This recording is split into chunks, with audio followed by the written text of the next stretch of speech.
যোগ্যতা সম্পন্ন কেউ নেই। আমি অল্প স্বল্প মাদ্রাসায় পড়েছি। ইমাম সম্পর্কে যতটা দেখেছি, ইমাম নির্বাচনের কথা বলা হয়েছে, কিন্তু আমাদের ইমাম নিয়োগ দিতে হয়, এর শরীয়ত সম্মত ব্যাখ্যা আশা করছি। অন্য এলাকা থেকে এনে ইমাম নিয়োগ দিতে হয়, এটা কি মুসলমান হিসেবে ব্যর্থতা নয়? খুবই গুরুত্বপূর্ণ একটি প্রশ্ন। ইমাম কি নিয়োগ দিবেন না নির্বাচন করবেন? নির্বাচন মানে আবার আমাদের এই গণতান্ত্রিক প্রক্রিয়াতে কয়েকজন ক্যান্ডিডেট হবে, তার মধ্যে একজনকে আপনি নির্বাচন করবেন, সেই নির্বাচনের কথা বলা হচ্ছে। নির্বাচনের মানে হলো আপনি এলাকার কোরআন এবং হাদিস সবচেয়ে ভালো জানে, ভালো শুদ্ধ কেরাতে সালাত আদায় করাতে পারে, করতে পারে, এরকম একজন মানুষ খুঁজে বের করে অফার করবেন যে ভাই আপনি আমাদের মসজিদে ইমামতির দায়িত্ব। এটা হলো ইমাম মসজিদে নির্ধারণ করার শরিয়া সম্মত পদ্ধতি। আজকাল যেটা হয় সেটাতে গুনাহ হবে না, হয়ে যাবে, অসুবিধা নাই, কিন্তু এটা ইমামতির এই পদের সাথে সম্মানজনক না যে ইমাম সাহেব আসেন, ইন্টারভিউ দেন, কারা কারা আগ্রহী আছেন। আবার ইন্টারভিউ আলেমরা নিলে একটা কথা, অনেক মসজিদের কমিটির লোকেরা ইন্টারভিউ নেয়, আছে না নাই? যেই কমিটির লোকেরা ইমামতির কিছুই বুঝেন না, ডাইনো বুঝেন না, বামও বুঝেন না, তারাই আবার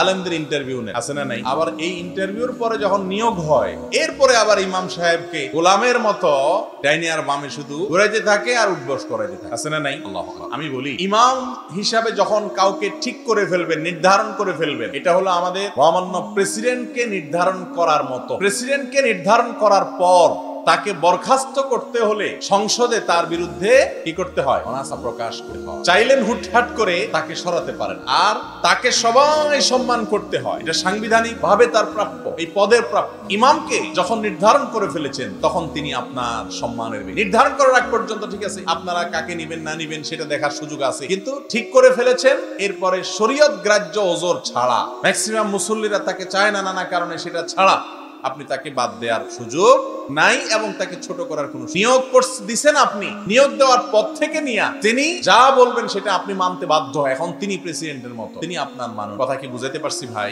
এই জন্য ইমাম সাহেবের প্রতি অপমান হয়, অসম্মান হয়, এমন কোন কাজ করা ইসলামের শরীয়তের দৃষ্টিকোণে জায়েজ গুনাহ। অনেক মসজিদ কর্তৃপক্ষ এই কাজগুলো করে, আর বাহির থেকে অনেক দূর দূরান্ত থেকে ইমাম নিযুক্ত করা, এটা এলাকাবাসীর জন্য আসলে অপমান। একটা এলাকাতে একজন মানুষ ইমামতি করার মতো উপযুক্ত নাই, সেটা সে এলাকার মানুষের জন্য লজ্জার। প্রত্যেকটা এলাকার মানুষের উচিত সেখান থেকে কিছু মানুষকে দ্বীনি শিক্ষা দেওয়া। আল্লাহ বলেছেন, ফালাউলা নাফারা মিন কুল্লি ফিরকাতিন তায়ফাতুন লিয়াতাফাক্কাহু ফিদ-দ্বীন। তোমাদের মধ্য থেকে কিছু লোক কেন দ্বীনি ইলম শিক্ষা করে না? সবাই আলেম হওয়া জরুরি না, কিছু মানুষ শিক্ষা করতে হবে, তা না হলে গোটা সমাজ গুমরাহের দিকে চলে যায়। এজন্য নিয়ম হলো ইমামকে সম্মানজনক ভাবে নির্ধারণ করা এবং ইমামকে সম্মান দেয়া। ইমাম মানে নেতা। এখন আমাদের দেশে ইমামরা তো ইমামতি করে না, আমামতি করে। আরবিতে আমামতি এক জিনিস আর ইমামতি আরেক জিনিস। আমাম মানে সামনে যে থাকে, সামনে থাকা, সামনেকে বলা হয় আমাম। আমামতি করা মানে সামনে থাকে বেচারা এদ্দু, কিন্তু আসল ইমাম হলো পিছের যারা নেতাগোতা আছে, তাদের কথায় সব উদ্ঘোষ করে। কথা কি বুঝাতে পারছি? আল্লাহ তাআলা আমাদেরকে ইমামকে সম্মান করার যে বড় মন দরকারের জন্য সেই তৌফিক আমাদেরকে দান করুন। অনেক মসজিদ কমিটির লোকেরা ইমাম সাহেবকে মনে করে অধীনস্থ লোক, নিজের কাজের লোকের মতো, অধীনস্থ লোকের চাকরের মতো মনে করে। আমি বলি, মসজিদে কেউ যদি লক্ষ লক্ষ টাকাও দেয়, এরপর ইমাম সাহেবের বেতন দেওয়া হয় সেই টাকা থেকে, তাহলে ওই টাকা যিনি দান করলেন তিনি দেন নাই। এই টাকা আল্লাহর টাকা, কমিটির লোকেরা শুধুমাত্র ডিস্ট্রিবিউশন করেছেন, দায়িত্বটা পালন করছেন। টাকার মালিক আল্লাহ, কারণ যিনি দান করেছেন তিনি আল্লাহকে দান করেছেন, মালিক আল্লাহ হয়ে গেছে। এখন আল্লাহর তরফ থেকে আল্লাহর ঘরের খেদমতে ব্যয় করতেছেন ওনারা কেউ নিজের টাকা দিচ্ছেন না। এমনকি উনি দান করলেও সেটা নিজের টাকা দিচ্ছেন না, কারণ উনি দান করছেন আল্লাহর কাছে, বিনিময়ে সওয়াব পাচ্ছেন। কথা কি বুঝাতে পারছি? এই দৃষ্টিভঙ্গিতে ইমামের সাথে আচরণ করতে হবে। আবার যোগ্য ইমামও খুঁজে বের করতে হবে যার ভিতরে আল্লাহর ভয় আছে, যিনি কোরআন হাদিসের অনেক নলেজ রাখেন, কেরাত শুদ্ধ করে পড়তে পারেন, এরকম ভালো ইমাম নিয়োগ দিতে হবে। আল্লাহ তাআলা আমাদেরকে তৌফিক দান করুন। এরপরের প্রশ্ন হলো, প্রবল ইচ্ছা থাকার পরেও অনেক গুনাহ নিয়মিত করছি, অনেক ফরজ আমল করি না, কিভাবে সহজে এ থেকে মুক্তি পেতে পারি? ভাইরা আমার, গুনাহ করার যে পরিবেশ, এই পরিবেশ থেকে সরে আসা, এটা হলো গুনাহ থেকে মুক্ত হওয়ার সবচেয়ে কার্যকর উপায়। যেই জায়গা গেলে, যেই পরিবেশে গেলে, যে সার্কেলে গেলে, যেই সমাজে গেলে, যে বন্ধুদের সাথে মিশলে গুনাহ হবে, সেটা থেকে সরে আসতে হবে। এটা হলো পাপের কাজ ছাড়ার সবচেয়ে মোক্ষম উপায়। আপনি যদি হারামের পরিবেশে থাকেন, হারাম থেকে সরতে পারবেন না, এটাই নিয়ম। অতএব হারামের পরিবেশ থেকে সরে আসতে হবে। যুবক ভাইদেরকে বিশেষ করে বলবো, সঙ্গ দোষ এমন একটা জিনিস, খারাপ বন্ধুর পালায় পড়ে আপনি দুনিয়া আখিরাত সবকিছু হারিয়ে ধ্বংসের অতল তলে যেতে পারেন, এবং যত মানুষ নষ্ট হয় সব এই সঙ্গীর দোষেই, সঙ্গ দোষেই নষ্ট হয়। এইজন্য আল্লাহ বলেছেন, ইয়া আইয়ুহাল্লাযীনা আমানুত্তাকুল্লাহ ওয়া কুনু মা'আস সাদিকিন। হে ঈমানদারগণ, তাকওয়া অর্জন করো, গুনাহমুক্ত জীবন গড়ো, আর এটার জন্য ওয়া কুনু মা'আস সাদিকিন, যারা সত্যবাদী, নেককার, ঈমানদার, আমলদার, সেই মানুষগুলোর সাথে থাকুন। গুনাহমুক্ত জীবন গড়তে চান, তাহলে নেকারদের সার্কেল মেনটেন করে হবে। খুঁজে খুঁজে দেখেন কোন লোকগুলো গুনাহ থেকে বাঁচার জন্য ছটফট করে, কারা হারাম থেকে বাঁচার জন্য চেষ্টা করে, কারা ন্যায়ের পথে চলে। সেই সৎ সঙ্গীদের সার্কেল, তাদেরকে বন্ধু বানাবেন, তাদের সাথে ঘুরবেন, সেই সমাজটাতে নিজেকে রাখবেন, ইনশাআল্লাহ দেখবেন পাপের কাজ থেকে দূরে আসা অনেক সহজ। এরপরে প্রশ্ন হলো, নামাজরত অবস্থায় বেশিরভাগ সময় পাশের জনের নামাজ হচ্ছে না মনে হয়, তাহলে কি করব? এরকম হয়, পাশের লোক যা কাণ্ড কারখানা করতেছে তাতে তার নামাজ হওয়ার কথা না, কিন্তু সে জানে না, এদিকে নিজে নামাজে আছে। তাহলে এখন কি করব? নিজের নামাজ ছুটে ছেড়ে তাকে সংশোধন করব, নাকি নামাজ শেষে তাকে বুঝাবো, নাকি তারটা সে করুক, আমারটা আমি এত হেডেক নিব না, আমারটা আমি বুঝবো, তারটা সে বুঝবো, কোনটা? উত্তর হলো, যদি আমি দেখি কেউ এমন কোন কাজ করে যেটাতে নামাজ নষ্ট হয়ে যায়। অনেক লোক আছে ধরেন নামাজের মধ্যে সে আপনার এমন চুলকানি হয়েছে, এমন চুলকাইতেছে যে সে নামাজে আছে যেটা বুঝতেছে না, আমলে কাসির হয়ে যাচ্ছে, এটা বোঝা যাচ্ছে না সে নামাজে। তাহলে এত বেশি যদি চুলকি করে, এত বেশি যদি সে অন্য কাজ করে, নামাজের মধ্যে নামাজের বাইরের কাজ করে, হালকা একটু চুলকালো সেটা ঠিক আছে, অনেক বেশি যদি করে নামাজ হবে না। আপনি অনেক যুবক আছে, এমনকি মধ্য বয়সে অনেক লোকও আছে, আজকাল প্যান্ট গুলো এত শর্ট হয়েছে, সিস্টেমই এরকম যে নাবির তলায় পড়ে থাকে, উপর দিকে টানলেও আর উঠে না, আটকে যায়। আমি করি নাই, আমার অভিজ্ঞতা নাই, কিন্তু আমি তাদের টানাটানি দেখে বুঝতেছি আর কি, যে বেচারারা অনেক টানাটানি করে, কিন্তু টানাটানি করে উঠাইতে পারে না, এটা নিচে পড়ে থাকে। আবার দিকে গেঞ্জিও ছোট বা শার্টও ছোট, যখন রুকুতে চলে যায় তো শার্ট উপরের দিকে সরে যায় রুকুর টানের চোটে, আর প্যান্ট টানের চোটে নিচের দিকে চলে যায়, মাঝখান দিয়ে তার কোমরের অংশ বের হয়ে আসে না। নাই নামাজ হবে? নাভির নিচের অংশ যদি খুলে যায়, খোলা থাকে, পুরো রুকু ধরে ধরেন খোলা থাকলো, নামাজ হবে? এখন আপনার পাশেই এক লোক, সামনের কাতারে এক লোক এই কাম করছে, আপনি কি করবেন? বেশিরভাগ মানুষ আমরা দুনিয়ার ক্ষেত্রে স্বার্থপর, ধর্মের ক্ষেত্রেও স্বার্থপর। আমরা আজকাল সবাই সেলফিশ, নিজের স্বার্থ ছাড়া কিচ্ছু বুঝি না, বাকি সব জাহান্নামে যাক গোল্লা যাক আমার দেখার দরকার নেই। এই মানসিকতা কখনো কোনো মুসলমানের হতে পারে না। আদর্শ মুসলমান নিজেরটা ভাববে, আশপাশের লোকদেরটাও ভাববে, সবার উপকার করার চেষ্টা করবে। আদ-দীনু আন-নাসীহা, দিন মানেই হলো অন্যের কল্যাণ কামনা করা। বুখারীর হাদিস। কথা কি বুঝাতে পারছি ভাই? এইজন্য নামাজের মধ্যে আপনি যদি দেখেন আপনার সামনের কাতারের কেউ, আপনার ডানে বামের কেউ ভুল করছে, অনেকে ওযু করে আসে, শীতের দিন তো ওযু হয় আমাদের 5G গতিতে, আর গরমের দিনে ওযুখানা থেকে উঠেই না, 3 বারের জায়গা 5 বার ধোয়, শীতল পানি দেয়, আর শীতের দিনে ওরে বাবারে ওরে মানে কোন রকম একটু দিয়েই 4G 5G গতিতে ওযু করে চলে আসছে। মানে গতি বেশি হওয়ার কারণে দেখা যায় যে কোনর এখানে কানের গোড়ায় শুকনা আছে না নাই। অথচ নবী করিম সাল্লাল্লাহু আলাইহি ওয়াসাল্লাম বলেছেন, ওয়াইলুল আকাবি মিনান নার, পায়ের গিরা গোড়ালি এগুলা শুকনা থাকে অনেক সময়, খবরদার এগুলাকে জাহান্নামের আগুন থেকে বাঁচাবা, এগুলোর জন্য শুকনা না থাকে। নবীজি আরো বলেছেন, ওযুর অঙ্গগুলো যে ভালো করে ধোয়, কিয়ামতের দিন সেগুলো জল করে জ্বলে, অতএব ভালো করে ধোবা। এখন শীতের দিনে আসলে অনেকে এই কাজগুলো করতে পারে না। আপনি দেখতেছেন বেচারা ওযু করে আসতেছে, মসজিদে ঢুকতেছে, কিন্তু তার হাত শুকনা, এদিকে শুকনা, তখন আপনি যদি চিন্তা করেন আমারও না, তারটা সে বুঝে বেড়ায়, এটা কোনো মুসলমানের কাজ হতে পারে না। আপনি তাকে বুঝায় বলতে হবে, বলার স্টাইল হইতে হবে বিনয়ের সাথে, যাতে তিনি ভুল না বুঝেন। উল্টা পাল্টা যদি বলেন যে মিয়া কি ওযু করছেন, 14 গোষ্ঠী জীবনে ওযু শিখে নাই মনে হয়, তাহলে তো ইল থাপ্পড় চড় ঘুষি 2-4টা খাওয়ার সম্ভাবনা আছে না নাই। পরে আবার বলেন না যে মৌলভী তোমার কথা শুনে আমি মাইদ্দুর খাই। উল্টা পাল্টা সিস্টেম করে এরপরে মাইদ্দুর খেয়ে আমার দোষ দিবেন না। সুন্দর করে বুঝায় যদি বলেন যে ভাই যদি রাগ না করেন একটা কথা বলি, আপনি যদি অনুমতি দেন, তখন কি বলবে সে বলবে না অনুমতি দিলাম না, এরকম বলবে? অবশ্যই বলবে হ্যাঁ ভাই বলেন। তখন যদি সুন্দর করে ভাই আপনার হাতের জায়গাটা রয়ে গেছে তো ওযু হবে না, এর কারণ আপনি আবার কষ্ট করে শুধু এই জায়গাটায় নিয়ে আসলে কি নারাজ হবে না? মোট কথা হলো, আপনি যদি কোনো মানুষকে সংশোধন করতে চান, বোঝাতে চান, রাস্তা অনেক আছে। আর যদি আপনি বলেন না ইয়া নফসি আমারটা আমার তারটা সে দেখুক, এটা কোনো মুসলমানের কাছে না। কথা কি বুঝাতে পারছি? অতএব যদি কেউ আশেপাশে সালাত আদায় করতে গিয়ে ভুল ভাল কিছু করে, তাহলে সেক্ষেত্রে তাকে যথাসম্ভব বুঝিয়ে দিবেন এবং সংশোধন। আল্লাহ আমাদের তৌফিক দান করুন। এরপরে আরেকটা প্রশ্ন হলো, আমাদের গ্রামে এই জায়গায় 2টি ও সব মিলিয়ে 4-5টি ওয়াজ মাহফিলে দ্বীনি নাসিহা দেওয়া হয়, কিন্তু আমাদের মসজিদগুলো খালি পড়ে থাকে কেন? এই প্রশ্নটা শুধু এই ভাই না, এই প্রশ্নটা হাজারো মানুষ, আমাদের সকলের। এত ওয়াজ হয় কিন্তু মসজিদে মুসল্লি বাড়ে না কেন? এর অনেক কারণের ভিতরে একটা কারণ এটাও যে আমাদের ওয়াজগুলো বেশিরভাগ হয় কানসু করা ওয়াজ।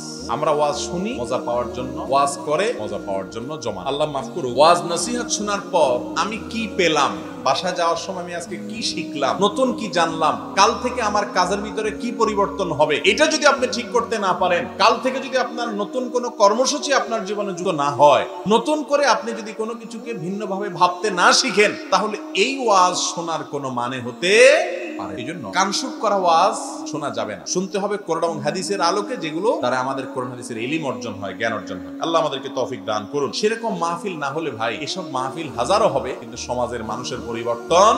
অনেক আয়োজকরা আছে, বক্তা দাওয়াত দেওয়ার সময় চিন্তা করে যে এগুলির সুরটা কেমন, চিল্লাইতে পারে কেমন, তারপরে জমাইতে পারে কেমন, হাসাইতে পারে কেমন। হাসাইটা তো এখন একটা ফেভারিট আইটেম, তাই না? মাহফিলের মধ্যে হুজুর হাসাইতে পারলে মাশাআল্লাহ দারুণ জমা। ওয়াজ করছে, কি ওয়াজ করছে? সকালে যা ছিলাম আগের দিন আজকেও তা। তাহলে এই ওয়াজ শোনার কোনো মানে আছে? আল্লাহ তাআলা আমাদেরকে বুঝার তৌফিক দান করুন। এরপরের প্রশ্ন হলো, আমার স্বামী সাধারণত মসজিদে সালাত আদায় করেন, কিন্তু যেদিন কোনো কারণে ঘরে আদায় করতে হয় তখন ওনাকে শুধুই নামাজ পড়ো বলতে হয় এবং তিনি কিঞ্চিত রেগে যান। আমার করণীয়? প্রথম কথা হলো, পুরুষ মানুষ মসজিদে জামাতের সাথে সালাত আদায় করলে যে পরিমাণ মনোযোগ হয়, সালাতের নামাজের যে স্বাদ পাওয়া যায়, বাসায় একাকী পড়লে সেই স্বাদ কখনো পাওয়া যায় না। এই জন্য জামাতে সালাত আদায় না করলে শয়তান অবহেলা করে সেটাকে বিলম্ব করে, দেরি করে। একজন স্ত্রীর কর্তব্য হলো স্বামীকে আদরে, সোহাগে, স্নেহে, দাবিতে, মায়া দিয়া, মমতা দিয়া, মৃদু অভিমান দিয়া বিভিন্ন ভাবে তাকে সালাত সময় মতো আদায় করার জন্য সহযোগিতা করা। এরপরও যদি স্বামী কপাল পোড়া হয়, অযথা রেগে যায়, তাহলে স্ত্রী নিজের দায়িত্ব পালন করেছেন, আল্লাহর কাছে তার কোনো দায় থাকে না। এরপরে প্রশ্ন হলো, ইখতিলাফি বিষয়গুলো নিয়ে ভিন্ন মতের আলেমদেরকে কটাক্ষ করা, তুচ্ছ-তাচ্ছিল্য করা, বিভিন্ন ট্যাগ লাগানো, চ্যালেঞ্জ করা ইত্যাদি কাজ সম্পর্কে ইসলাম কি বলে? এগুলো কি জায়েজ? আমরা সাধারণ জনগণের কি করা? ভাইরা আমার, এক একজনে এক এক রকমের আমল করলে, উভয় রকমের আমলের কথা হাদিসে যদি থাকে, তো ইনশাআল্লাহ উভয়ের আমল দিয়ে জান্নাতে যেতে পারবেন, সে আশা করা যায়। কিন্তু অমুকে এটা কেন করলো, অমুকে এটা কেন বললো, অমুকেরটা ভুল, এই সব ইস্যু নিয়ে যদি নিজেরা ঝগড়া করেন, গন্ডগোল করেন, মারামারি করেন, ফাসাদ করেন, একজন অন্যজনকে বাজে মন্তব্য করেন, কটু কথা বলেন, বাজে ট্যাগ দেন, তাহলে মনে রাখবেন এই কাজটার কারণে জাহান্নামে যাওয়া লাগতে পারে। কথা কি বুঝাতে পারছি? ইসলামে ঝগড়া করার কোনো সুযোগ নাই, অন্তত এই সমস্ত ইস্যু। আজ আমাদেরকে শয়তান এই সমস্ত ইস্যুগুলোতে ব্যস্ত করে রাখছে। আমাদের সবাই মিলে শয়তানের বিরুদ্ধে লড়াই করার কথা। আল্লাহ গোটা কোরআন জুড়ে বিভিন্ন জায়গায় বলেছেন, ইন্নাশ শাইতানা লাকুম আদুউম মুবিন, নিশ্চয়ই শয়তান তোমাদের জন্য সুস্পষ্ট শত্রু। সেই শয়তানকে আমরা শত্রু হিসেবে গ্রহণ করি না। আল্লাহ বলেছেন, তাকে তোমরা শত্রু হিসেবে গ্রহণ করো, ফাত্তাখিযুহু আদুওয়া, শয়তান হিসাবে, শত্রু হিসাবে শয়তানকে জানো। কিন্তু আমরা শয়তান আমাদের বড় শত্রু না। আমাদের বড় শত্রু হলো আমাদের অন্য মুসলমান ভাই, যার সাথে আমার মতের কোনো মিল নাই, কোনো পার্থক্য আছে, তার সাথে আমার শত্রু ইবলিস। আমাদের ভাইদের মধ্যে মারামারি লাগাই দিয়া আসল শত্রু যে সে মজা নিচ্ছে এবং আমাদের থেকে সে বেঁচে গিয়ে বরং আমাদেরকে শত্রুতা উদ্ধার করছে। আল্লাহ তাআলা আমাদেরকে বুঝার তৌফিক দান করুন। মনে রাখবেন, ভিন্ন মতের কোনো আলেমকে কটাক্ষ করা, তাচ্ছিল্য করা, ইজতিহাদি এবং গবেষণাগত বিষয় নিয়ে একে অন্যকে গালমন্দ করা, এটা কোনো আলেমের শান হতে পারে না। আমাদের সাধারণ মানুষের কর্তব্য হলো সব ধরনের সীমালঙ্ঘন করা, হঠকারী এবং উগ্র চরমপন্থা অবলম্বনকারী মানুষ সে যেই হোক তাকে বয়কট করা, তার এই চরিত্রটাকে অন্তত বয়কট করা, এটা আমাদের সকলের করা। তাহলে ইনশাআল্লাহ আমাদের সমাজটা সুন্দর হবে। আল্লাহ তাআলা আমাদেরকে মিলিয়ে মিশে কোরআন এবং হাদিসের পথে চলার তৌফিক দান করুন। এরপরে প্রশ্ন হলো, চুল দাড়ি স্ট্রেইট করানো যাবে কিনা? অনেকে চুল দাড়ি সোজা করেন, স্ট্রেইট করেন, এবং এটার জন্য অনেক প্রসেস আছে, অনেক পদ্ধতি আছে। তো চুল দাড়ি এগুলো স্ট্রেইট বা সোজা করতে পারবে কিনা একজন মুসলমান? এর উত্তর হলো, যদি চুল দাড়ি কারোর খুব বেশি কোকড়া হয়, দৃষ্টিকটু হয়, বা যেরকমই হোক, তিনি এটাকে স্ট্রেট করছেন, সোজা করেছেন সুন্দর করার জন্য, এবং সেটা দেখতে যদি দৃষ্টিকটু না হয়, আল্লাহর মৌলিক সৃষ্টিতে তেমন কোনো উল্লেখযোগ্য পরিবর্তন বলার মতো কিছু না হয়,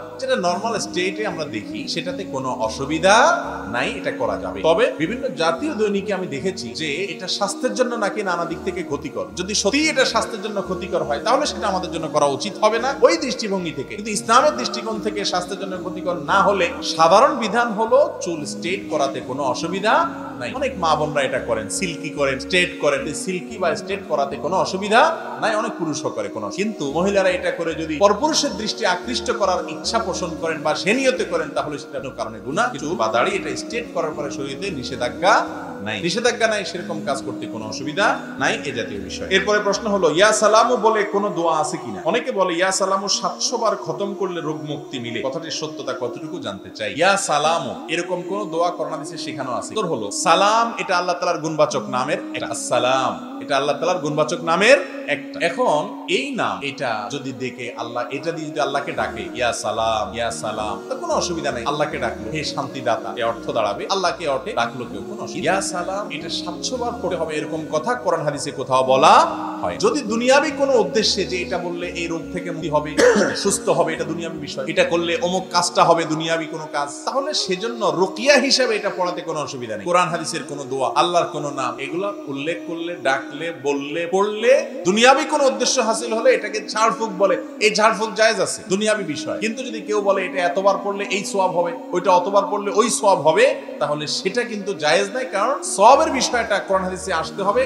ওইটা আমি নিজে থেকে আল্লাহ কাকে কি কোনটা পড়লে কত সওয়াব দিবেন আমি নিজে থেকে বলার কোনো অধিকার নেই। এটা আল্লাহ এবং তার রাসূল সাল্লাল্লাহু আলাইহি ওয়াসাল্লাম যদি না বলে থাকেন, সেটা মনে করার সুযোগ নাই। সবচেয়ে বড় কথা হলো, আল্লাহর গুণবাচক নামগুলো কিন্তু ওইগুলা জপে আমাদের বিভিন্ন স্বার্থ হাসিল, বিভিন্ন কাজ উদ্ধারের জন্য আসে নাই। ওইগুলো আসছে আল্লাহ সম্পর্কে জানার জন্য, যে আল্লাহর বাসির নামের অর্থ কি, আল্লাহর আলিম নামের অর্থ কি, খাবির নামের অর্থ কি, আল্লাহ রাব্বুল আলামিনের এই সমস্ত নামের অর্থ জেনে সেগুলোর প্রতি ঈমান আনা, এটা হলো আমাদের কাজ। দুঃখের বিষয় হলো আমাদের দেশে মানুষ সেগুলোর প্রতি ঈমান আনার চাইতে ওই কোনটা কতবার পড়লে কি লাভ হবে সেই হিসাব নিয়ে ব্যস্ত। আল্লাহর গুণবাচক নামের প্রতি ঈমান আনা, এটা ঈমানের গুরুত্বপূর্ণ একটা পার্ট। আল্লাহ তাআলা আমাদেরকে বোঝার তৌফিক দান করুন। এরপরে প্রশ্ন হলো, আকিকাতে পশুর মাংস বিলি করলে কি আকিকার সুন্নাত আদায় হবে? আকিকাতে পশুর মাংস বিলি করলে কি আকিকার সুন্নাত আদায় হবে? আকিকার পশুর গোশত কোরবানির পশুর গোশতের মতো, এটা আপনি গরিব দুঃখীকে বিলি করে দিতে পারেন, তাতেও আকিকা হয়ে যাবে। আবার নিজেরা খেতে পারেন, কিছু খেলেন, কিছু দান করলেন, কিছু আত্মীয় স্বজন দিলেন, সেটা আরো ভালো, এটাও করা যাবে, কোনো অসুবিধা নাই। এরপরে প্রশ্ন হলো, আকিকা 7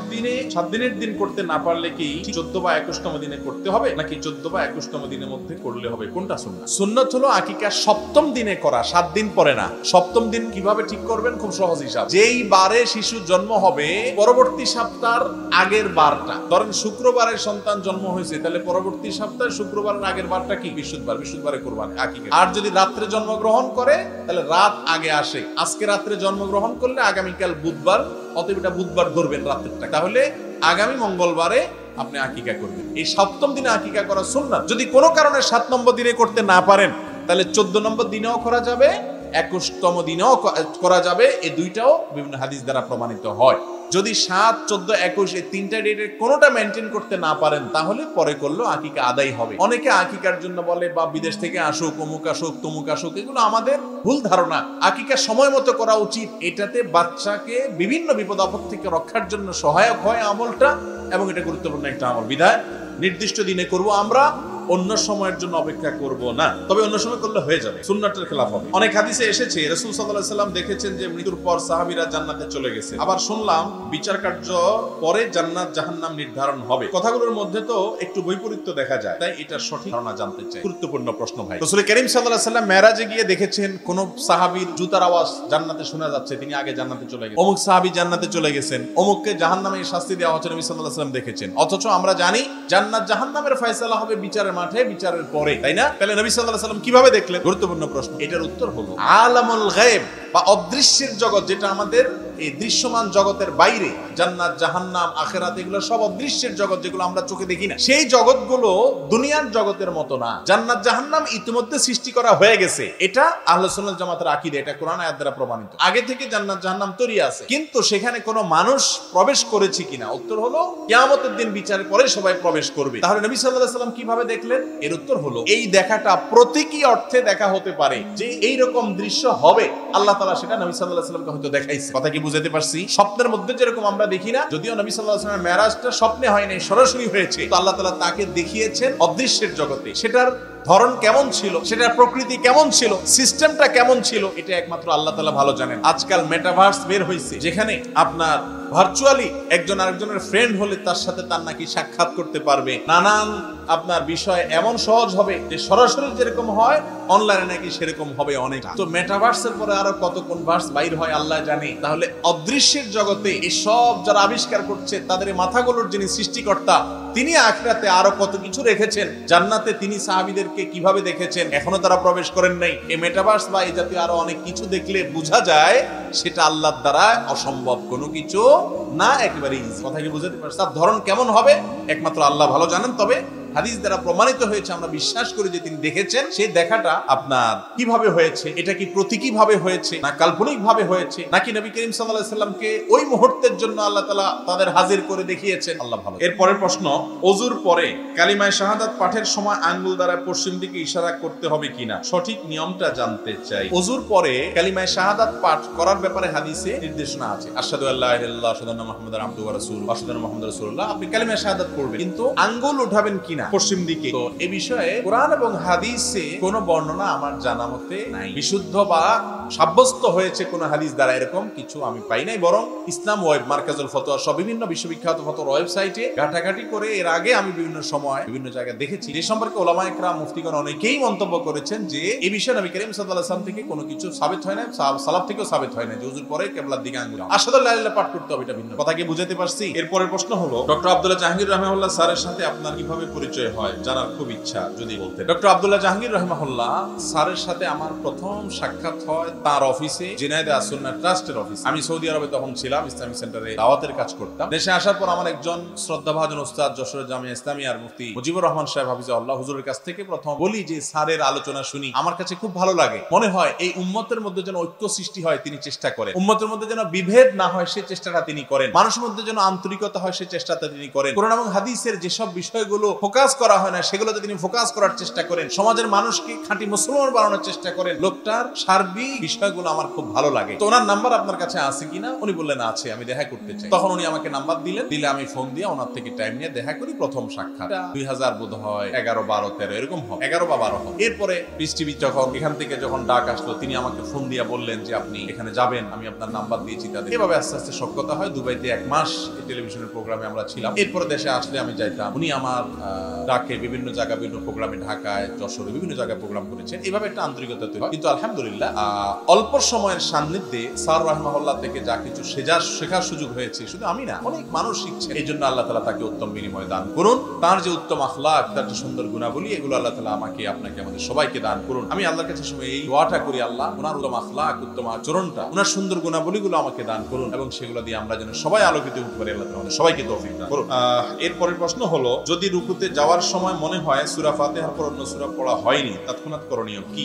সূরা ফাতিহার পর অন্য সূরা যদি না মিলা, হানাফি মাযহাব অনুযায়ী ওয়াজিব তরক হয়েছে। আর ওয়াজিব তরক হয়েছে, সেজন্য শেষে সিজদা সাহু দিলে কি হয়ে যাবে? নামাজ হয়ে যাবে। আর সৌদি আরব উলামা ইকরামের মতে এটা ওয়াজিবই না। তবে আমি ওয়াজিব হওয়ার কওলকে তারজিহ এবং প্রাধান্য দেওয়াটা পছন্দনীয় মনে করি, এবং এটা যুক্তিযুক্ত মনে করি। আমি তারজিহ দেওয়ার কেউ না, কিন্তু এই মতটা আমার কাছে সেটাই মনে হয় দলিলের দিক থেকে। তো যখন ছুটে যাবে আমরা সেটা জোর করি। শিশুদের হাতে বা নিজে কোনো কিছুর ভবিষ্যৎ চেক করা, কাগজে ভবিষ্যৎ কর্মের কয়েকটি ফলাফল লিখে তোলা জায়েজ আছে কিনা? আমাদের দেশে অনেক গণকে এই কাজ করে, আছে না নাই? যে বিভিন্ন খামের ভিতরে কিছু লেখা থাকে, বাচ্চার হাতে টান দিয়া তোলে, পাখির মুখ দিয়ে টান দিয়া তোলে, এরপরে ওইটাতে যা লেখা আছে ওইটাই আপনার ভাই। আমরা যে কত বোকা, আর কত বোকা যে আমাদেরকে মানুষ বানাবে। খাম সবগুলোর ভিতরে একটা একটা লেখা আছে, আর আমার ভাগ্য ওখানে লেখা হয়ে গেছে। মনে রাখবেন, ভাগ্যে কার কি লেখা আছে ওই খামালার খামের ভিতরে কোত্থেকে জানলো, আর বাচ্চাই বা কোত্থেকে বের করলো? লটারির মতো করে একটা বাইর করলো, আর আপনি মনে করেন এটা আপনার ভাগ্য। এটা ঈমান ধ্বংস হওয়ার মতো বিষয়। যারা গণকের কাছে যায়, যারা মানুষের ভাগ্য বলে দেওয়ার কথা দাবি করে, তাদের কাছে যায়, তাদের ইবাদত বন্দেগী পর্যন্ত কবুল হয় না।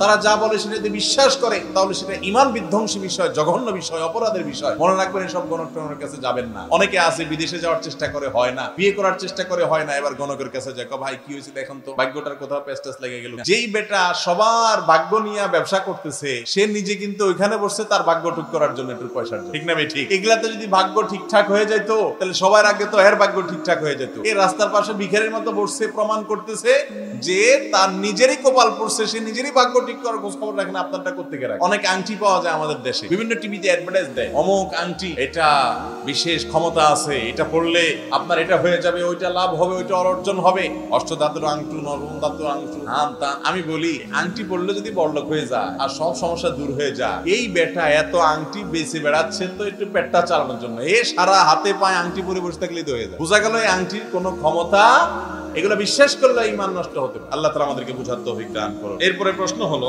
সালাতে হাত বাঁধা, তাশাহুদে আঙ্গুল নাড়ানো, এগুলো সুন্নাহ আমল, এগুলো নিয়ে ঝগড়া করা কি শরীয়ত সম্মত? মোটেও শরীয়ত সম্মত নয়। এগুলো নিয়ে যারা ঝগড়া করে তারা বেশরীয়তি কাজ করে। কথা কি বুঝাতে পারছি? একটু আগেই সেটার বিষয় বিস্তারিত বলছি, এখন আর বলবো না। যে এই সমস্ত বিষয়গুলো সুন্নাহ আর নফল কাজ, বিভিন্ন অপশন আছে, ফুকাহা একরাম বিভিন্ন মত আছে। এই মতগুলো একটাও ভুয়া মন গড়া ওনারা বলে দেন নাই, বরং প্রত্যেকটা মত মাশহুর যে মাযহাবগুলো আছে, ওলামাদের আকওয়ালগুলো আছে, এগুলো সবগুলো ওনারা কোরআন হাদিসের আলোকে বলেছে। আপনি একটার উপর আমল করছেন, এই জন্য আরেকজনের সাথে আপনি ঝগড়া করতে পারেন না। ইসলাম ঝগড়া করার কোনো সুযোগ আমাদের জন্য রাখে না, জায়েজ নাই। এগুলো ইসলামের নাম দিয়ে আমরা ঝগড়া করি, কিন্তু আসলে দল পূজা হয়, গ্রুপ পূজা হয়। আমার লোকজন এরকম করে, আমি মত পছন্দ করি, আমি এই দলের লোক, এই গ্রুপের লোক, বিধায় আমি এই গ্রুপের জন্য ঝগড়া করি। এটা আল্লাহর জন্য ঝগড়া, এটা আল্লাহ খুশি হয়। আচ্ছা, এরপরের প্রশ্ন হলো, অনেক বাবার শুধু ছেলেদেরকে সম্পদের অনেক বাবারা শুধু ছেলেদেরকে সম্পদের ভাগ দেন, কিন্তু মেয়েদেরকে সম্পদের ভাগ দিতে নারাজ। এইসব বাবাদেরকে নিয়ে বলে, ভাই অনেক বাবা অনেক মা আছে এই কাজটা করে। আমি প্রায় সময় বলি, এদেশে সবাই সুদখোর, সবাই ঘুষখোর, সবাই হারাম উপার্জন এর যে নরমাল পদ্ধতিগুলো, ওয়েগুলো আছে, সেগুলো দিয়ে হারাম কামাই করে না। কিন্তু এই একটা পথে বেশিরভাগ মানুষ বা বড় অংশের মানুষ এদেশের হারাম খায়। উল্লেখযোগ্য একটা অংশের মানুষ হারাম খায় এই পথ দিয়া। কোন পথ দিয়া? আপনি বাবা, আপনার সম্পদে আল্লাহ তাআলা ছেলের অংশ মেয়ের অংশ সব কোরআনে লিখে দিয়েছেন। দিছেন না দেন নাই? আপনি ছেলেকে দিলেন, মেয়েকে দিলেন না, যে মেয়েকে দিলে পরের ঘরে চলে যাবে এই জন্য দিলেন, বা লামসাম কিছু দিয়া তাদেরকে বিদায় দিলেন, তাহলে সেক্ষেত্রে আপনি বাপ হিসাবে অন্যায় করেছেন। ছেলেকে দিয়েছেন ঠিকই, কিয়ামতের ময়দানে আল্লাহর কাছে জবাবদিহি করতে হবে যে আল্লাহর নির্দেশ কেন পালন করেন নাই। ছেলেদেরকে মেয়েদেরকে জীবদ্দশায় যদি দিতে চান তাহলে সমান হারে দিতে হবে, কম বেশ করতে পারবেন না। হ্যাঁ, একজনের অসুখ হয়েছে তার জন্য একটু বেশি পয়সা খরচ হয়েছে, একজনের পড়ালেখার জন্য খরচ গেছে, একজনের হয়তো কোনোটা খরচ হয়েছে আরেকজনের হয় না, সেটা ভিন্ন বিষয়। কিন্তু গিফট হাদিয়া যখন দিবেন, জমি জমা দিবেন, তখন সমান হারে দিতে হবে। আর আপনার মৃত্যুর পরে কে কত হারে পাবে সে কোরআন হাদিসে ঠিক করে দিয়েছে, যদি লঙ্ঘন করেন, জীবদ্দশায় ভাগযোগ করে দেন, মেয়েদেরকে কিছু না দেন, তাহলে কবিরা গুনাহ হবে, মনে রাখবেন। এবং আপনি নিজের সম্পদ নিজে দিয়েও গুনাহগার হচ্ছেন। বাংলাদেশে মেয়েদের প্রতি এই অবিচারের পথ বন্ধ করতে হবে, মনে রাখবেন। আপনার সম্পদে আল্লাহ তাআলা যার যে হিস্সা দিতে বলেছেন সেটা মানাটা আপনার কর্তব্যের অংশ। এতে আপনার কি লাভ হবে লস হবে সেই হিসাব আপনার কষা উচিত না। কত বাপ ছেলের নামে সব লেখা দিছে, এরপরে ওই ছেলে বাপের দিকে চাইয়াও তাকায় না, আছে না নাই? আল্লাহর জন্য বলছেন লা তাদরুনা আইয়ুহুম আকরাবু লাকুম নাফা, তোমরা জানো না ছেলে মেয়ে কে তোমাদের বাপ সন্তান কে তোমাদের বেশি উপকারে আসবে। এই জন্য আল্লাহ যাকে যতটুকু দিতে বলেছেন তাকে ততটুকু দিয়ে দাও, সেটাই তোমার কর্তব্য। কথা কি বুঝাতে পারছি? আল্লাহ তাআলা আমাদেরকে বুঝার তৌফিক দান করুন। এরপরের প্রশ্ন, প্রতিযোগিতা করে যে খাবার খাওয়া হয় তা হালাল নাকি হারাম? যেমন 20টা মুরগির পিস তুমি খেতে পারলে টাকা আমি দেবো, এই ধরনের চ্যালেঞ্জ করা যাবে কি? কাজ না থাকলে মানুষ কত কাজ যে করে, এত বেকার আমাদের দেশে মানুষ, কত আজাইরা কাজ পাবলিক যে করে। 20টা মুরগির পিস খাইলে টাকা আমি দেবো। তোমার টাকা এত হয়ে গেছে ভাই, মানুষ এক পিস খাইতে পারে না, গরিব দুঃখী, তারা একটা পিস কিনে দাও। ওই বেটা রাক্ষস হয়তো বেশি খাইতে পারে, 20টা খাইলে তুমি এর টাকা দিয়ে দিবা। কোনো জুয়া আছে এগুলো? অহেতুক মুসলমানের সমস্ত ফালতু কাজ করবে। তবে এরকম যদি কেউ করে তাহলে সেটা জুয়া হবে না, হারাম হবে না। মজা করে বন্ধু বান্ধব এরকম করলে সরাসরি গুনাহ হবে না, কিন্তু কাজটা খুব বেশি প্রশংসনীয় কাজ না। কথা কি বুঝাতে পারছি? জুয়া হবে কখন? যখন দুই পক্ষ বাজি ধরবে, যে একজন বললো আমি 20 পিস মুরগি খাইতে পারি, আরেকজন খাইতে পারলে তোরে 100 টাকা দিব, আর না খাইতে পারলে তুই কি দিবি? তখন সে যদি বলে না খাইতে পারলে আমি 200 টাকা দিব, তাহলে খাইতে পারলে সে 100 পাবে, আর না খাইতে পারলে সে 200 দিবে। এই যে দোনো পক্ষ মিলে দেওয়া দেওয়ার নিয়ে ইয়া করছে, বাজি ধরছে, এটা কি নেই? জায়েজ না, এটা হারাম। এক পক্ষ বলছে খাইতে পারলে পয়সা পাবা, না খাইতে পারলে নাই, তাহলে সেক্ষেত্রে এই এক পক্ষ দিলে সেটা খাইতে পারলে তার পুরস্কার দিল, মনে করে তুমি খাইতে পারছো, তোমার আরো দরকার পয়সা করে দিলাম, সেই হিসাবে দিল, এতে গুনাহ হবে না। কিন্তু এগুলো কোনো প্রশংসনীয় কোনো কাজ না, যথেষ্ট আমলদার নয়। এমন মসজিদ কমিটির কথা যদি ইমাম সাহেব চলেন তাহলে ইমাম সাহেব নামাজ পড়া জায়েজ হবে। ভাইরে, ইমাম সাহেব বেচারা মসজিদ পরিচালনা কমিটির নির্দেশনাগুলো না মানলে মসজিদ বিশৃঙ্খলা হবে। যদি তারা যুক্তিসঙ্গত দিক নির্দেশনা দেয়, অন্যায় কাজের কথা যদি দাঁড়িয়ালা কমিটির লোকও বলে, ভালো মানুষও বলে, সেটা মানা যাবে না। আর ন্যায় কথা যদি একজন ফাসিক মানুষও বলে তাহলে সেটা মানা যাবে, মানতে হবে। তাহলে ইমাম সাহেব মসজিদ কমিটির কথা শুনে তারা মানুষ ভালো না, এটা বিষয় না। বিষয় হলো ইমাম সাহেব তাদের কথায় কোনো অন্যায় করে কিনা। যদি তাদের কথায় কোনো অন্যায় কাজ করে সেটা দোষণীয়, আর যদি অন্যায় কোনো কিছু না করে তাহলে এটা দোষণীয়।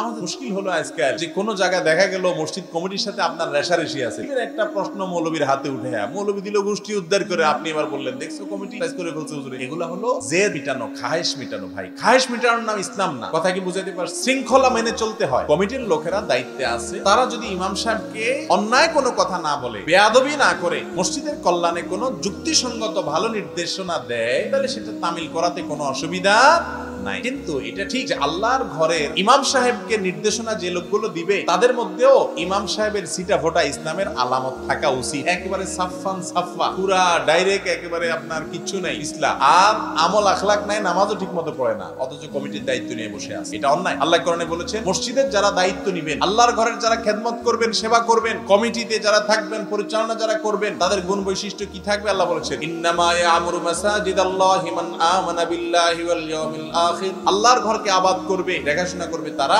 যারা আল্লাহর প্রতি ঈমান আনছে, আখিরাতের প্রতি ঈমান আনছে। ওয়া আকামাস সালাহ ওয়া আতাজ যাকাহ, নামাজ পড়ে 5 ওয়াক্ত, আবার যাকাত আদায় করে বড় লোক। ওয়ালাম ইয়াখশা ইল্লাল্লাহ, আর আল্লাহ ছাড়া কাউকে পরোয়া করে না। এই গুণগুলা যাদের মধ্যে আছে, এই লোকগুলা মসজিদ আবাদ। এখন দেখা যায় মসজিদ কমিটির লোকেরা, তাদের মধ্যে এই গুণগুলো নাই। মসজিদে আল্লাহর নির্দেশে বাইরে কিছু চলবে, আল্লাহ ছাড়া কাউকে পরোয়া করা চলবে না। এটা বলতে হবে, অন্যটা বলা যাবে। এটাই হলো মসজিদ পরিচালনার হকদার। এরপরে প্রশ্ন হলো, স্ত্রীকে না জানিয়ে দ্বিতীয় বিবাহ করা জায়েজ আছে? ভাই, দ্বিতীয় বিয়ে করার জন্য প্রথম আগের স্ত্রীর অনুমতি নেওয়াটা, এটা বাংলাদেশের প্রচলিত আইন আইন অনুযায়ী জরুরি বা আবশ্যক, শরীয়তের আইন অনুযায়ী, কোরআন হাদিসের নির্দেশনা অনুযায়ী এই বিয়ে ইসলামী দৃষ্টিকোণ থেকে বিশুদ্ধ হওয়ার জন্য প্রথম স্ত্রীর পারমিশন নেওয়াটা আবশ্যক বা জরুরি। স্ত্রী কোনোদিন পারমিশন দেয়? হাতে গোনা দুই একজন হয়তো দিতেও পারেন। যদি আপনি সেই শর্তটা আরোপ করেন, আমি বলবো যে কোরআন এবং হাদিস এরকম কোন শর্ত দেয় নাই। তবে আমার দেশে প্রচলিত আইনে এটা আছে যে প্রথম স্ত্রীর পারমিশন নিতে হবে। কথা কি বুঝাতে পারছি? কোরআন এবং হাদিস অনুযায়ী বিবাহ বিশুদ্ধ হওয়ার জন্য প্রথম স্ত্রীর পারমিশন নেওয়া, অনুমতি নেওয়া এটা আবশ্যক, জরুরি। যার দ্বিতীয় বিয়ে করার পর স্ত্রীদের মধ্যে সমতা বজায় রাখার ক্ষমতা আছে, সে দ্বিতীয় বিয়ে করতে পারে। আজকাল দেখা যায় অনেকেই দ্বিতীয় বিবাহ করে দ্বিতীয়টার নিয়ে পড়ে আছে, প্রথমটার খোঁজ খবরও নাই। এগুলো জুলুম এবং গুনাহের। কথা কি বুঝাতে পারছি? আর আরেকটা কথা বলি, দ্বিতীয় বিয়ে করাটাকে এখন যেভাবে সমাজের মানুষ দেখে, জেনা করাটা মানুষ এত খারাপ ভাবে দেখে, ঠিক না বেঠিক? একজন মানুষের দ্বিতীয় বিয়ে করার প্রয়োজন হতে পারে কি পারে না? স্ত্রী অসুস্থ বা কোনো কারণে অসুবিধা আছে, স্বামী নিজের চরিত্রকে রক্ষা করার জন্য দ্বিতীয় বিয়ে করার প্রয়োজন হচ্ছে, অথবা তার অ্যাবিলিটি আছে। অনেক দেশে আছে মহিলাদের সংখ্যা পুরুষদের চেয়ে অনেক বেশি, তাদের দেশে কি হবে? সবচেয়ে বড় কথা হলো শরীয়ত দ্বিতীয় বিয়েকে জায়েজ রাখছে, একটা করতে নির্দেশ করছে। একাধিক করাটা জায়েজ, যদি কারোর প্রয়োজন হয় তিনি করতে পারেন, কিন্তু এটাকে যদি কেউ খারাপ মনে করে তাহলে ঈমান নষ্ট হবে। আজ পৃথিবীতে ইসলাম এবং মুসলমান বিরোধী অপশক্তি তারা ইসলামের অনেক গুরুত্বপূর্ণ বিধানকে এমন ভাবে সমাজের মধ্যে প্রেজেন্ট করছে, উপস্থাপন করছে যে সেটার প্রতি আমাদের খারাপ ধারণা তৈরি হচ্ছে। এর মধ্য দিয়ে আমরা বেঈমান হয়ে যাচ্ছে নিজের অজান্তে। কেউ যদি মনে করে দ্বিতীয় বিয়ের বিষয়টা অযৌক্তিক, সে সাথে সাথে বেঈমান হয়ে যাবে, কারণ আল্লাহ তাআলা কোরআনে কারীমে পারমিশন দিয়েছেন আপনি অযৌক্তিক। আমি কি বুঝাইতে পারছি? হ্যাঁ, আমি আগেই বলছি কি দ্বিতীয় বিয়ে এটা মায়ের হাতের মোয়া, চাইলে আর করে ফেললেন। দ্বিতীয় বিয়ে করে প্রথম স্ত্রী দ্বিতীয় স্ত্রীর সাথে সমতা শতভাগ বজায় রাখা, এটা এই যুগে মহা কঠিন একটা কাজ, এটা এত সহজ না। আর যার জন্য এটা করার ক্ষমতা নাই, ইনসাফ করার সুযোগ নেই, তার জন্য দ্বিতীয় বিয়ে করা জায়েজ, গড়ে করলেই হবে না, কিন্তু এটাকে খারাপ মনে করা যাবে না। শয়তানি চক্র আমাদেরকে এটাকে খারাপ হিসাবে প্রেজেন্ট করছে। মসজিদে অনেক সাউন্ড বক্স ব্যবহার করা হয় যাতে দ্বৈত সাউন্ড উৎপন্ন হয়, এতে নামাজের কোনো ক্ষতি হবে কিনা? না, কোনো ক্ষতি হবে না ইনশাআল্লাহ। ফজর ও মাগরিবের নামাজের পর কথা না বলে আল্লাহুম্মা আজিরনি মিনান নার 7 বার পড়ার বিধান কি? কথা বললে কি আমলে কোনো সমস্যা হয়? আল্লাহুম্মা আজিরনি মিনান নার 7 বার পড়া এটা সুন্নাহ, সকাল সন্ধ্যা। এটা হাদিসে বর্ণিত হয়েছে, হাদিসের সনদ নিয়ে নানা রকম মত পার্থক্য আছে, কিন্তু আমল যোগ্য। এই হাদিসের উপরে আমল করতে গিয়ে আল্লাহুম্মা আজিরনি মিনান নার এটা নামাজের পরে কথা বলা ছাড়া 7 বার বলতে হবে এমন কোনো শর্ত হাদিসে আছে বলে আমার জানা নেই। কথা বললেও বলা যাবে। এরপরে প্রশ্ন হলো, নামাজের শুরুতে অনেকে শুধু আল্লাহু আকবার বলেন, নাওয়াইতু আন পড়ে না, এ নিয়ে কিছু বলেন। নবী করিম সাল্লাল্লাহু আলাইহি ওয়াসাল্লাম বলেছেন, তাহরিমুহাত তাকবীর ওয়া তাহলিলুহাত তাসলিম। নামাজ শুরু হয় আল্লাহু আকবার দিয়া, শেষ হয় আসসালামু আলাইকুম ওয়া রাহমাতুল্লাহ দিয়া। তাহলে নাওয়াইতু আন করতে গিয়ে নবীজি সাল্লাল্লাহু আলাইহি ওয়াসাল্লাম বলতেছেন নামাজ শুরু হয় কি দিয়া?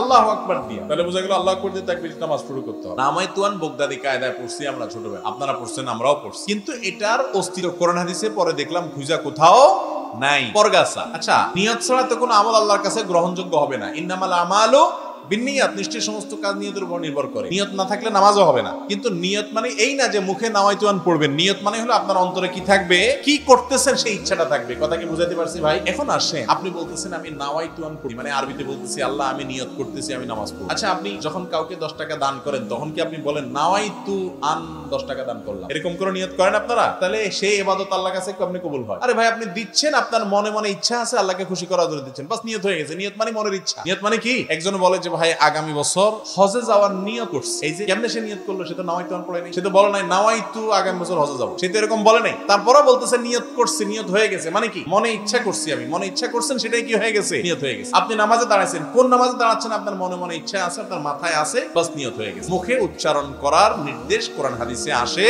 না? ইবাদত কোরআন হাদিসে যেভাবে আসছে আল্লাহ রাসূল সাল্লাল্লাহু আলাইহি ওয়াসাল্লাম সেভাবে করতে হবে। ইবাদত মন গড়া পদ্ধতিতে করলে হবে।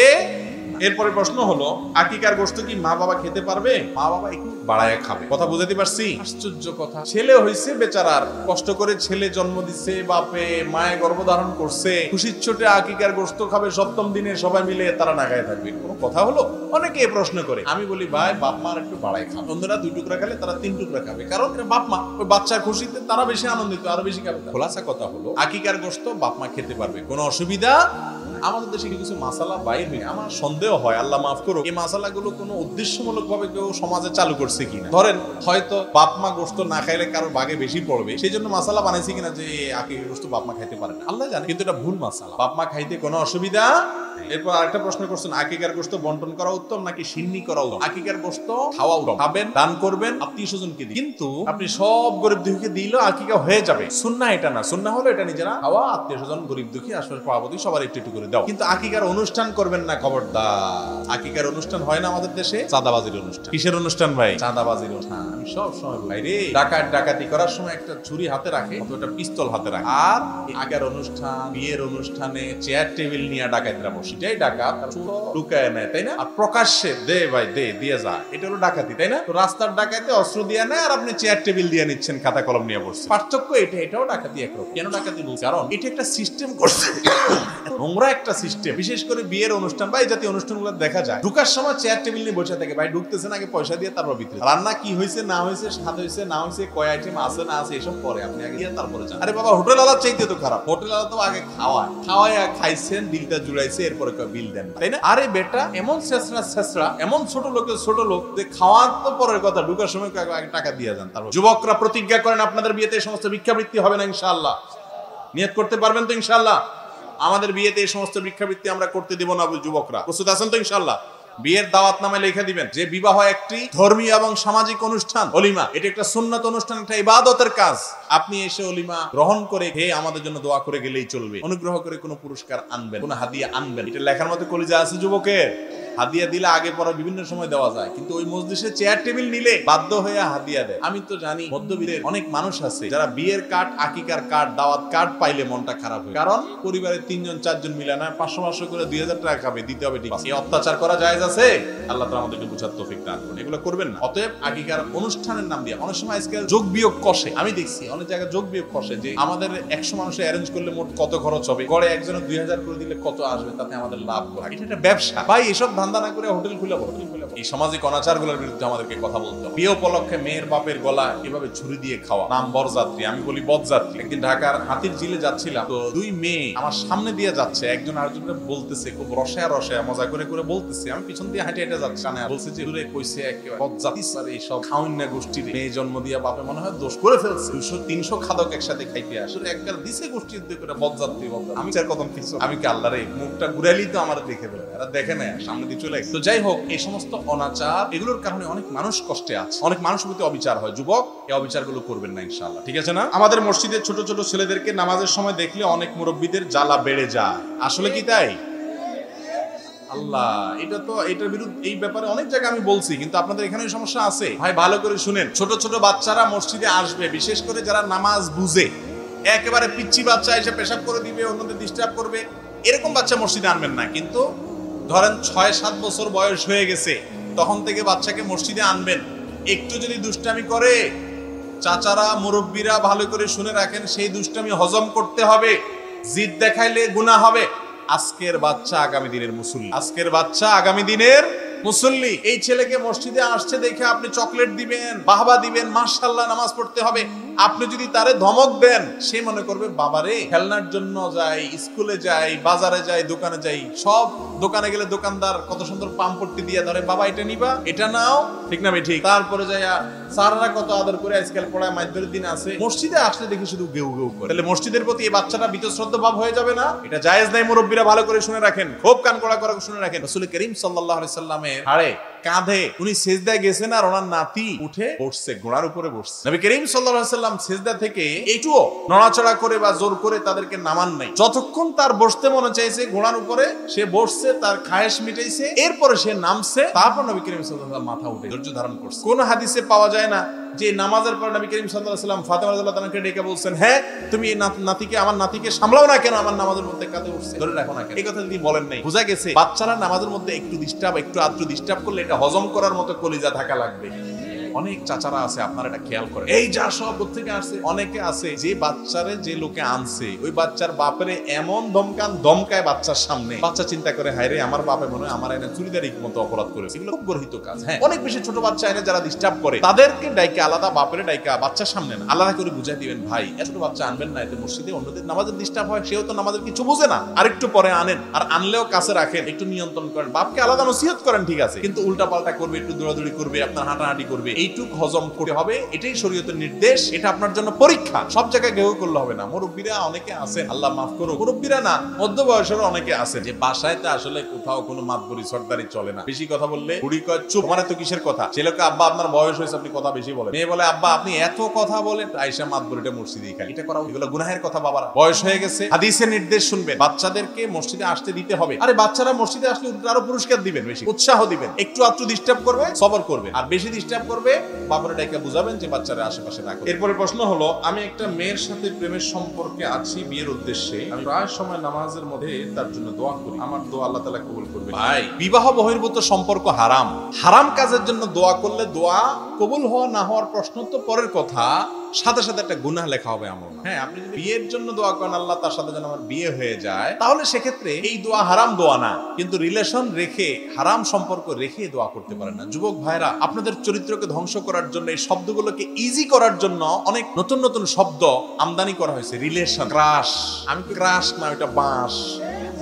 কারণ আপনার আমল ধ্বংস হয়ে যাচ্ছে, আখিরাত ধ্বংস হয়ে যাচ্ছে। ভাইরে, কিসের ক্রাশ? আল্লাহর গজব যখন নাজিল হবে তখন বুঝবেন ক্রাশ না মা। আল্লাহ তাআলা আমাদেরকে দত্ত। একটা কথা মনে রাখবেন, আল্লাহ তাআলা যুবক হিসেবে সৃষ্টি করেছে। কোন না কোন মেয়ের সাথে আল্লাহর বিয়ে হয়তো আল্লাহ তাআলা আপনার নসিবে লিখে রেখেছে। আগে ভাগে সময়ের আগে থেকে উসফুস করবেন, 2 নম্বর পথে হারাম মজা নিতে যাবেন, হালাল স্বাদ এবং মজা থেকে আল্লাহ তাআলা মাহরুম করে দিবেন, ওখানে স্বাদ পাবেন। মনে রাখবেন, এই যৌবনকাল এটাকে যদি অন্যায় পথে ব্যয় করে নষ্ট করে দেন, তাহলে আসল জায়গায় স্ত্রীর সাথে ভালোবাসা, হৃদ্যতা, আসল মজা, হালাল যে আনন্দ হবে, সেই আনন্দের জায়গাটাতে আপনি আনন্দ পাবেন না। কারণ আগে থেকে আপনি হারাম আনন্দ করে আপনার আনন্দের যে আকর্ষণ সেটা নষ্ট করে ফেলছেন। কথা কি বুঝাতে পারছি? শয়তানের সবচেয়ে বড় অস্ত্র যুবকদের জন্য এটা। এই নারীর ফাঁদ দিয়ে, মহিলাদের রূপ লাবণ্যের ছলনায় নিজেদেরকে তারা ধ্বংস করে। অবশ্যই এগুলো খেয়াল রাখতে হবে। কিসের রিলেশন, কিসের আবার জিএফ বিয়ে, এগুলো ধ্বংস করে দেয়। মনে রাখবেন, এগুলো সব স্বার্থের সম্পর্ক। কিসের সম্পর্ক ভাই? স্বার্থের সম্পর্ক। বিশেষ করে সবচেয়ে বেশি ধরা খায় আমাদের মেয়েরা। ছেলেগুলা প্রেমের এক এক চিঠি লেখে, ফেসবুকে মেসেঞ্জারে করে, সেই করে, সব বেশিরভাগই আল্লাহ মাফ করুক বদমাইশি রোজা করে। ওর দরকার হলো অপকর্ম, ও বিয়ে করবে না, নিয়তি নেই। আচ্ছা, প্রশ্ন তো করছে যুবক যে বিয়ের নিয়তি করলে জায়েজ হবে কিনা। ভাই, কোরবানির নিয়তে গরু চুরি করা জায়েজ হবে? নিয়ত কিন্তু ভালো, কোরবানি করবে। আমি কোরবানির নিয়তে ওনার গরুটা ধরে এনে চুরি করে জবাই করে দিলাম, বিসমিল্লাহ আল্লাহু আকবার, পদ্ধতি ও সুন্নাত তরিকা, নিয়ত খাঁটি, গরুটা ওনার শুধুমাত্র, কোরবানি হবে? তো আপনি বিয়ে করে এরপরে প্রেম ভালোবাসা কত উতরায় আপনার, উতরান। বিয়ের পরে এরপরে বউর সাথে মহব্বত যেন হয়, দোয়া করেন, সমস্যা নেই। এই মেয়ে কার বউ, কোথায় কোথায় কপালে লেখা আছে আল্লাহ জানে। আপনি তার সাথে বদমাইশি করে, হারাম সম্পর্ক করে এরপরে দোয়া করতেছেন আল্লাহ আমি বিয়ের নিয়ত করছি। বিয়ের নিয়ত করলে আমার হালাল হয়ে যাবে বদমাইশি করা? খবরদার। হ্যাঁ, অনেকে তো আছে বিয়ের নিয়ত নাই, পুরা বদমাইশি করে এবং চিটারি করে। ওইটার চাইতে একটু খারাপ আর কি, ওইটার চাইতে একটু ভালো আর কি। অর্থাৎ ভালো তো বলা যায় না, মানে কম খারাপ আর কি। ওইটা হলো একেবারেই ডাবল বদমাইশ, এটা হলো সিঙ্গেল বদমাইশ। পার্থক্য এত। বদমাশ মানে বদ মানে খারাপ, ওইটা হলো ডাবল খারাপ, এটা হলো সিঙ্গেল খারাপ। বাচ্চা প্রসবের কতদিন পরে সহবাসে যেতে পারবো?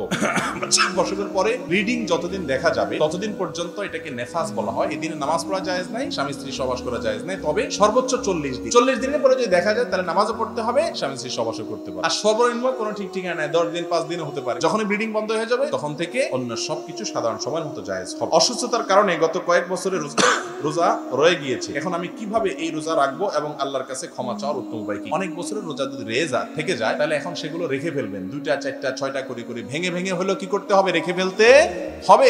কারণ এই রোজাগুলো যেগুলো আপনার করা হয় নাই, এগুলো এখন কাজা করতে হবে আপনাকে। সেই সাথে মাপ চাইতে হবে যে আল্লাহ আগে আমি না রেখে অন্যায় করেছি। অসুস্থতার কারণে যদি হয়ে থাকে ভিন্ন কথা, সুস্থ থেকেও করেন না, অবহেলা করে আল্লাহর কাছে মাপ চাইবেন। আর এখন হিসাব করে রেখে দিবেন মরার আগ পর্যন্ত। রাখতে রাখতে আপনি মৃত্যু এসে গেছে, সবগুলো রাখতে পারেন নাই, আশা করে যে আল্লাহ মাফ করবেন। কিন্তু আপনি রাখেন নাই, এখন তওবা করলেন আর অটোমেটিক মাফ হয়ে যাবে, এটা তো সোজা না, কাজা করতে হবে। মানুষ মরার পরে কি 40 করা জায়েজ আছে? এই প্রশ্নের উত্তর সব জায়গায় দেওয়া লাগে। বোঝা গেল বাংলাদেশের সব সমাজে এটা আছে। আপনাদের এলাকায় আছে 40? আরে ভাই, তাহলে তো সে পুরানো ওয়াজ আবার করতে হবে নতুন করে। সংক্ষেপেই বলি, তারপরেও মানুষ মারা যাওয়ার পরে যার আত্মীয় স্বজন মারা যায় তাদেরকে এলাকাবাসী খাওয়াইতে হয় সুন্নাত। তাদের কাছ থেকে খানা আদায় করা এটা ইসলামের শিক্ষা। হিন্দুদের মধ্যে শ্রাদ্ধ আছে, শ্রাদ্ধ। আমি সব জায়গায় এই কথাটা বলি। আপনি গুগলে গিয়ে লেখেন শ্রাদ্ধ, তালিব বসর রফল আকার দর পরে বড় ধ লেখা দেন, সার দিলে দেখবেন শ্রাদ্ধ মানে কি। শ্রাদ্ধ হলো হিন্দুদের মানুষ মারা যাওয়ার পরের খানা। সেই জিনিসটা আমাদের মুসলমানদের মধ্যে আসছে। কেউ মারা গেলে যদি তার ছেলে মেয়েরা এলাকাবাসীর না খাওয়ায়, আমরা অনেকে বলি কি মানুষটা মারা গেল, কি ছেলে মেয়ে রেখে গেল, একটু কারোর হাত ধোয়াইলো, এরকম বলে কি বলে না? আমি বলি যে ছোট লোক, তোমার হাত ধোয়ার জন্য পুকুরের টান পড়ছে, পানির তল পড়ছে, করছে ওই বেটা তোমার হাত ধোয়া দিতে হবে। আসলে তো হাত ধোয়ানোর উদ্দেশ্য হলো দান্দা হলো খাওন। আরে ভাই, মানুষ খুশিতে খাওয়া, বিয়ে করছে, নতুন বউ আসছে, অলিমা খাওয়া, ছেলে হয়েছে, আকিকা খাওয়ায়, ঠিক না? সেখানে আপনি আপনার বাপ মারা গেছে, কৃষিজে বা জমি জমার ভাগ এখন আমি পেয়ে যাবো, বুড়া মরে গেছে, আশাদি করে আপনাদের খাওয়ায়, ব্যাপারটা কি এরকম? তাহলে কেন খাও? এর সাথে ইসলামের কোনো সম্পর্ক? মৃত মানুষের তরফ থেকে দান সদকা করা জায়েজ আছে, সেই হিসাবে আপনি গরিব দুঃখীকে খানা দিলেন, সেটা দিতে পারেন। কিন্তু এটার জন্য এক নম্বর কথা হলো কোনো দিন ঠিক হবে না, 40 আর 3 দিন আর 7 দিন, এই দিনের কোনো ফজিলত হাদিসে আসে নাই। আপনি মন গড়া যদি বানান তার নাম বেদাত। 2 নম্বর নকল আমল, এটা করলে গুনাহ হবে। আর কথা কি বুঝাতে পারছি? আর দ্বিতীয় কথা হলো যে গরিব খাওয়ানোর নাম দেয়া হয়, আসলে গরিবের তো কোনো বিল নাই। গরিবরা বলে এই চেয়ারম্যান সব খাক তোরা পরে, ঠিক না? এলাকার সব মেয়েরা এসে একটা ফুর্তি ফাটতার অনুষ্ঠান সামিয়ানা টাঙ্গায়, এগুলো জায়েজ না, এগুলো হিন্দু থেকে আসছে আমাদের। যাই হোক, সবচেয়ে বড় কথা হচ্ছে মৃত ব্যক্তির জন্য আমরা দোয়া করব, তাদের পক্ষ থেকে দান সদকা করব, আরো যে আমলগুলো আছে সেগুলো করব ইনশাআল্লাহ। আল্লাহ তাআলা আমাদেরকে তৌফিক করুন। অনেক পীরের মুরিদেরা বলেন আমার পীরও গায়েবের খবর জানেন, কোরআন হাদিসের দৃষ্টিতে বিস্তারিত জানেন। ভাই, কোন পীর সাহেব গায়েবের খবর জানেন? আল্লাহ কোরআনে বলছেন কুল, হে রাসূল আপনি বলে দেন। কে বলতেছে? রাসূল সাল্লাল্লাহু আলাইহি সাল্লামকে আল্লাহ বলতেছেন আপনি বলে দেন লা আ'লামুল গায়ব, আমি গায়েব জানি না। লাউ কুনতু আ'লামুল গায়বা, যদি আমি গায়েব জানতাম তাহলে আমার অনেক কল্যাণ হইতো, কখনো বিপদ হইতো না। ওহুদের যুদ্ধে নবী করিম সাল্লাল্লাহু আলাইহি সাল্লাম আঘাতপ্রাপ্ত হইছেন না, হন নাই? উনি যদি জানতেন এদিক থেকে আঘাত আসতেছে, তাহলে উনি বেঁচে যেতেন। বোঝা গেল নবী সাল্লাল্লাহু আলাইহি সাল্লাম পর্যন্ত গায়েব জানতেন না। আমাদের অনেক ভাইরা এটা নিয়ে অনেক তর্ক করেন। তাকে আল্লাহ তাআলা গায়েবের অনেক জিনিস জানাইছেন, আল্লাহ যেটা জানাইছেন সেটা উনি জানতেন, তার গায়েব থাকেন। কথা কি বুঝাতে পারছি? আল্লাহ যেটা জানাই দিয়েছেন গায়েবের ইলম তাকে, সেটা তিনি জানছেন অবশ্যই, কিন্তু তিনি নিজে থেকে সবকিছুই জানেন গায়েবের, ব্যাপারটা সেরকম। অতএব কোন পীর সাহেব সব গায়েব জানেন, এটা তো কোনোভাবে হতেই পারে। এটা ঈমান বিধ্বংসী কথা এবং কোরআন হাদিসের সাথে সাংঘর্ষিক বিষয়। গায়েবের একমাত্র মালিক আল্লাহ তাআলা। আমরা সূরা হাশরের শেষ 3 আয়াতে পড়ি না, আলিমুল গায়বি ওয়াশ শাহাদা, আল্লাহর সম্পর্কে বলি ওয়াল্লাহুল্লাযী লা ইলাহা ইল্লাহু, তিনি আল্লাহ। তার বৈশিষ্ট্য কি? আলিমুল গায়বি ওয়াশ শাহাদা, তিনি প্রত্যক্ষ জিনিসও জানেন, গায়েবেরও মালিক তিনি, গায়েবেরও আলিম তিনি। আল্লাহর জন্য যে জিনিসটা বৈশিষ্ট্য, সেটা কিভাবে আপনি মানুষের জন্য সাবেত করেন? আল্লাহ তাআলা আমাদেরকে বুঝার তৌফিক দান। আমার মনে হয় শেষ করি, অনেক সময় হয়ে গেছে।